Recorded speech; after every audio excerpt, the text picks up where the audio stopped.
Oi gente, eu sou a Beatriz, eu sou estudante de biomedicina e na aula anterior nós vimos o que é matéria.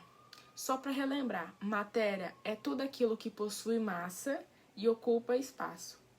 E também nós vimos que matéria ela é formada por partículas muito pequenas e que essas partículas elas estão sempre em constante movimento.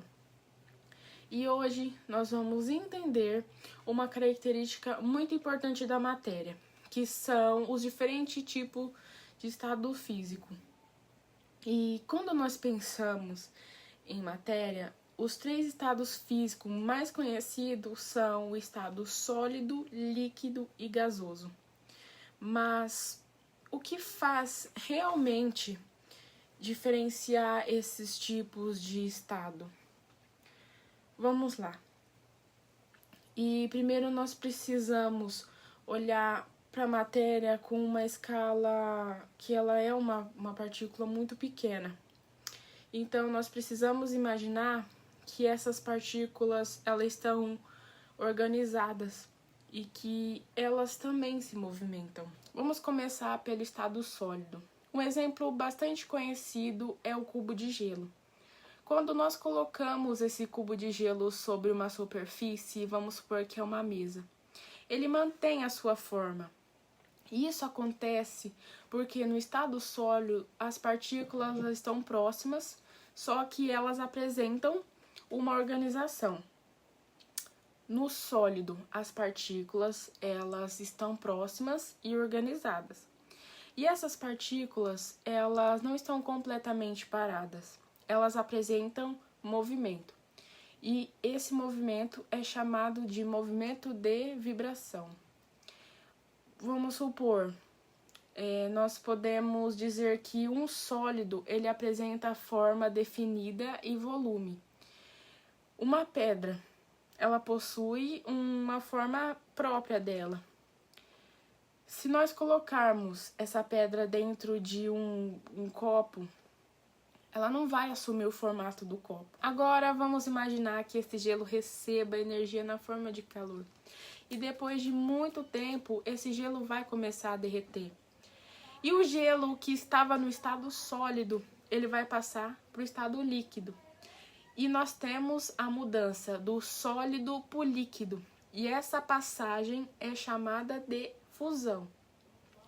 No estado líquido, as partículas elas ainda continuam próximas, porém elas possuem maior liberdade de movimento e por isso o líquido ele consegue escoar. E uma outra característica muito legal do líquido é que o líquido ele possui volume, só que ele não possui uma forma definida. Vamos supor um exemplo, se nós colocarmos água em um recipiente quadrado, essa água vai ficar quadrada. Essa água ela vai assumir o recipiente quadrado. Só que a quantidade de matéria ela não vai mudar, ela é a mesma, ela só vai ser de uma forma diferente. O líquido ele vai passar a ser quadrado. E ele só vai mudar de acordo com o recipiente, só que a quantidade de partícula, a quantidade de matéria é a mesma. E ainda falando de fornecer energia. E se nós aquecermos uma água? Essa água ela vai passar por um processo de vaporização, certo? Ela vai ir para o estado gasoso. E o que nós podemos observar? Quando essa água ela entra em ebulição, ela vai ter a mudança do líquido para o gasoso. E essa passagem é chamada de vaporização. No estado gasoso, as partículas elas estão mais afastadas. Só que elas possuem uma maior liberdade de movimento. E o gás ele não possui uma forma própria. E ele também não possui um volume próprio. Ele vai ocupar todo o espaço disponível naquele recipiente que ele vai estar. Por exemplo, quando nós colocamos um gás dentro de um recipiente fechado, ele vai se espalhar por todo aquele recipiente. Ele vai ficar espalhado, mas dentro daquele recipiente fechado. Vamos comparar os três estados. O sólido, as partículas, elas estão próximas, elas possuem maior organização e ele vai ter forma e volume definido. No líquido, as partículas, elas vão estar próximas, ele vai possuir maior liberdade de movimento e vai possuir volume e forma variável. Já no gasoso, as partículas, elas estão mais afastadas, eles vão ter maior liberdade de movimento e elas vão possuir volume e forma variável. Vocês percebem que a matéria ela continua sendo matéria nesses três casos? O que vai mudar é a organização e o movimento dessas partículas. Quando nós fornecemos energia para alguma substância, as partículas elas podem aumentar a sua movimentação.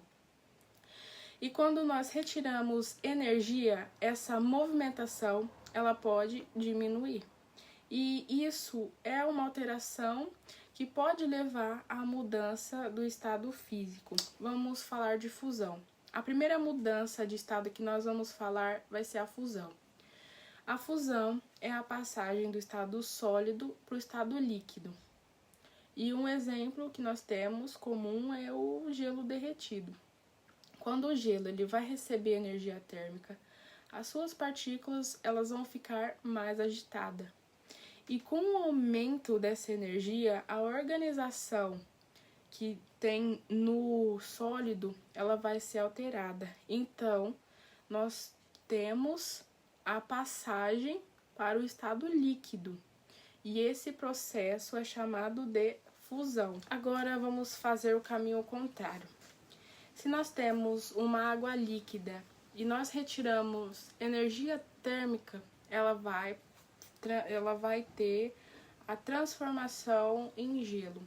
Essa mudança é chamada de solidificação. Do líquido para o sólido é a solidificação. Na fusão, nós fornecemos energia, nós temos o fornecimento de energia. Já na solidificação, nós temos a retirada de energia, a vaporização. Agora, nós vamos falar da passagem do estado líquido para o gasoso. Essa mudança é chamada de vaporização. Do líquido para o gasoso é igual a vaporização. Mas existe uma coisa muito importante nesse estado.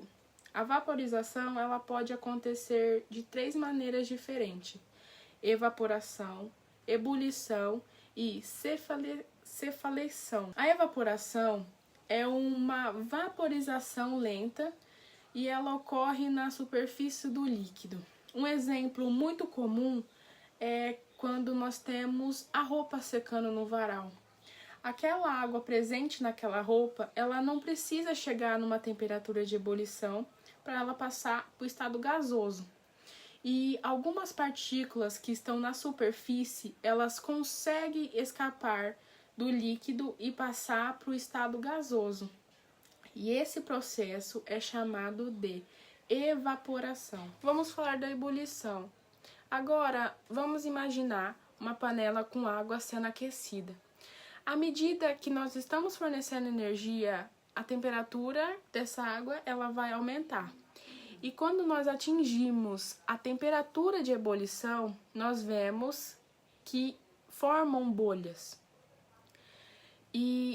nessa região daquele líquido, né? E esse processo é chamado de ebulição. Vamos lá, nós temos a evaporação, ela é lenta e ela ocorre na superfície. Já na ebulição, ela é rápida e ela ocorre por todo o líquido. Vamos falar da calefação. Existem três formas de falar de vaporização, que agora nós vamos falar da calefação. Vamos imaginar uma gota de água caindo sobre uma superfície extremamente quente. Em vez dessa água evaporar lentamente, ela vai vaporizar na hora ali, rápido, caiu, evaporou. A água, ela entra em contato com essa superfície que ela já está em uma temperatura superior à temperatura de ebulição. Então, por isso que ela vai evaporar rápido.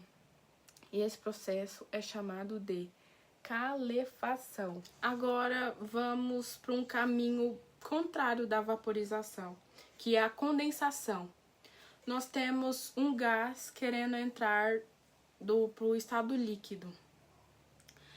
E quando esse gás ele perde energia térmica, as suas partículas elas diminuem.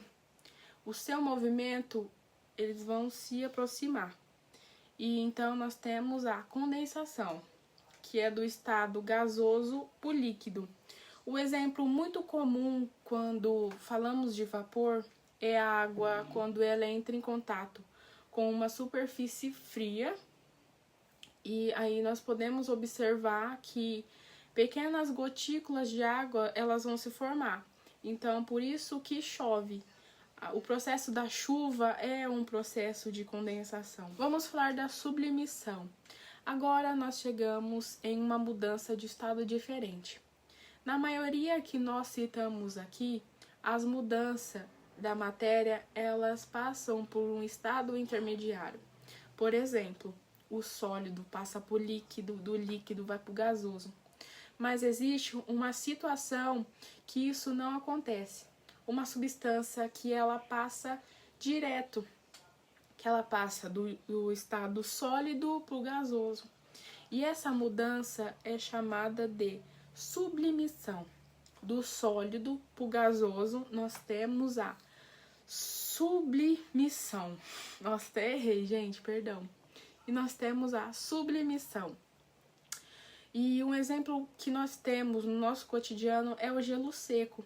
O gelo seco é CO2, dióxido de carbono, no estado sólido. E quando ele recebe energia suficiente, ele passa diretamente para o estado gasoso. E ele não forma dióxido de carbono líquido, mas uma condição usável em que nós podemos observar esse fenômeno. E queima, tá? E o que vai acontecer com essa energia? Agora vamos relacionar tudo o que nós falamos com energia.